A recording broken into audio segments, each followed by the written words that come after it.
Tuna changamoto hapa ya mto, tuna makazi 162 yote haya yameenda na maji.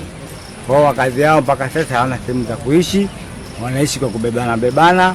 Ila hatua tulichukua kama serikali mwaka jana, tulichangishana nguvu za wananchi tukaziba mto kwa kutumia viroba, lakini bado haijasaidia kitu, na mto ukaingia maji na mto ukavunja kukaa kweupe kama lami.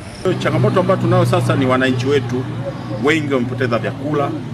Kwa hiyo kwa sasa tunahitaji tupate angalau chakula cha haraka, angalau tuweze kusolve hili jambo, wananchi wetu waweze kupata chakula, sababu vyakula ambavyo walikuwa navyo baada ya maji kuingia ndani vyakula vimeloa, lakini wapo wengine baadhi ya magodoro yameharibika kabisa, hayafai kutumika.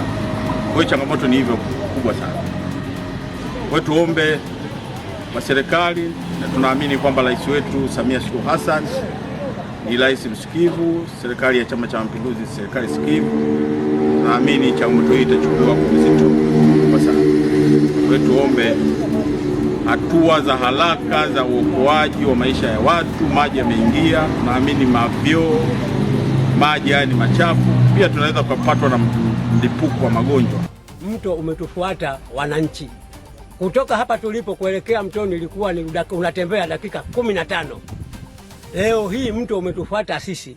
Mto ule ulikuwa na kina kirefu, ulikuwa na ngema ng'ambo hii na ng'ambo ile. Tunaomba kwanza barabara ili tupate, tukiumwa tupate kwenda hospitali, na ututengenezee mto ili yani tiba mbadala. Uje utusaidie kwa ajili ya mto, maana inawezekana. Kwa hiyo inaonyesha na hizo mara kwanza, hii mara pili, mara kwanza ilikuwa mafuriko kama haya na magari yakashindwa kupita mpaka lishaje kutoka kifo cha mtu mmoja. Kwa kweli tunaiomba serikali kwanza hivi na upitia kwa kamati kuturekebishia